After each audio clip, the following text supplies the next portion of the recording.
চারাক বাতিটা নিভিয়ে দিলেন। বিবি বললেন, আমিরুল মুমিনিন, আপনি তো আমাকে বলতে পারতেন যে না, তোমার কথা শুনবো না, দূর হয়ে যাও।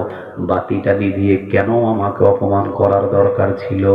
ওমর বসা ছিলেন, বসা থেকে নিচে বসে হাঁটু গেড়ে দিয়ে বিবির কাছে হাত জোর করে বলতেছেন, বিবিরে, তোমাকে অপমান করার জন্য আমি বাতিটা নিভাই নাই।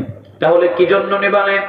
ওমর বলছেন, বিবি, তুমি যখন বলেছো ব্যক্তিগত পরামর্শ আমার সামনে আমার সাথে করবে, ব্যক্তিগত পরামর্শ করার জন্য এই 12.5 লক্ষ বর্গ মাইলের জনগণের যে চারাক বাতির তেল জ্বলছে, এই তেল যদি আমি তোমার ব্যক্তিগত কথা শোনার জন্য জ্বালাই, কিয়ামতের দিন আল্লাহ যদি আমাকে দাঁড় করিয়ে বলে, আমিরুল মুমিনিন ওমর, জনগণ দিয়েছিল তেল তোমাকে রাষ্ট্রীয় হিসাবের জন্য, আর তুমি তোমার বিবির সাথে গল্প করে তেলটাকে জ্বালিয়ে দিয়েছো, হিসাব